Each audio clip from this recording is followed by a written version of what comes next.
So today we will try to understand what is DDL, what is DML and what is DQL. If I have to explain you very shortly, and if we start with DDL, so DDL is basically data definition language. Whenever we create a table in SQL, we define that table.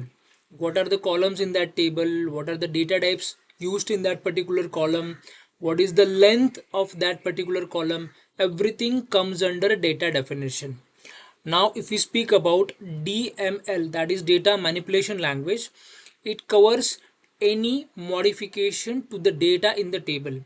If you are updating the data, if you are deleting the data, then that falls under data manipulation language. Now, the third one is data querying language. What is DQL? Whenever you query the data, you are not modifying the data. Okay, you are just fetching the data, that is using the select query.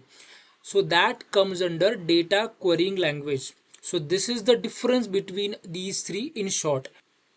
So now let us try to understand this practically with the help of an example. I will explain you one example and I will ask you questions. You try to answer those questions. The more you answer these questions correctly, the better understanding you have. Okay. So my first and a very simple question, whenever we use create table, is that a DDL or a DML? So we know that it is a DDL, that is data definition language, because we are defining the table. So now as you can see on the screen, we have got this employees table and this has got a data. Let's say I want to drop this table. So I'll just run this command. Now as you can see on the screen, we have got this employees table. But let's just say I want to drop this table completely. I'm not talking about the records in the table. I'm saying the table itself.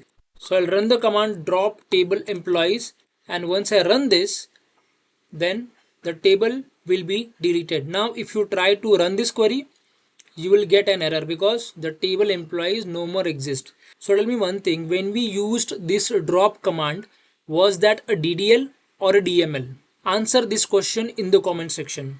So when we drop a table, that means we are changing the definition of the table. That means it's a DDL. Okay. So now what I will do, I will again create this particular table.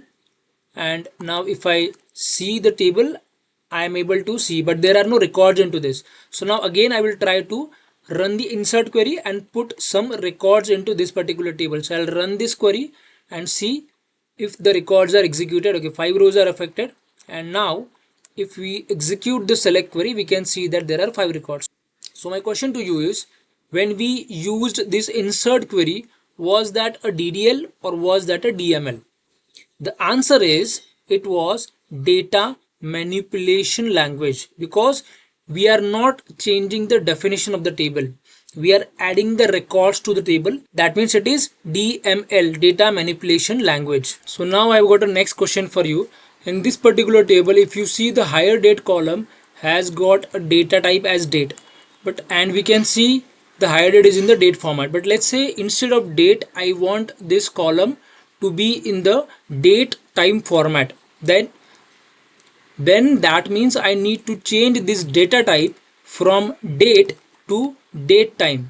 So I'm again using this alter command and changing this date to date time. So nothing else is changing. I'm just changing for higher date column, the data type should be date time rather than date.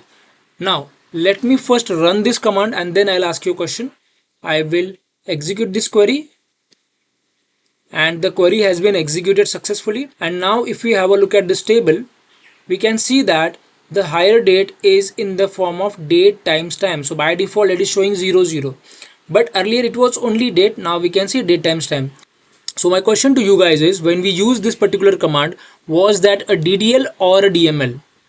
The answer to this question is it was DDL. It was data definition language, because we have changed the definition. We change the data type from date to date times. That means it's a DDL. So now I have got next question for you. I want to make use of the update command, and for this employee ID 3, I want to update the salary to 70,000. Currently it is 65,000. So I will run this command and update the salary. Okay, so the command is update employees, set salary is equal to 70,000, where employee ID is equal to 3. So I'll just run this command, and after I run this command, I'll again check whether the data is updated or not. So I'll again run this. Now as you can see, the salary is updated to 70,000. Now one thing I want to tell you, that whenever you make use of this update condition, just be careful that you add this where command, because when I was a fresher I just updated this much, and for the entire table the values got updated as this value. Okay, so these things happen when you are a fresher. I had a senior who helped me in that situation, but just be careful while running such commands. Okay, anyhow, we have now made use of this update command and updated the data. Now my question is that a DDL or is that a DML?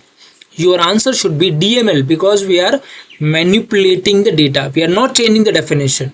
So my last question to you guys is, if I'm running this command wherein I'm just selecting two columns, okay, select employee ID and first name from employees table, what is it? I hope you already know the answer. The answer is DQL, because we are just querying the data, so it's data querying language. So this is the difference between the DDL, DML and the DQL. So these are very foundational questions that every data analyst must know. I hope this will be helpful. Thank you so much for watching this video, but make sure that you practice these queries. Thank you so much.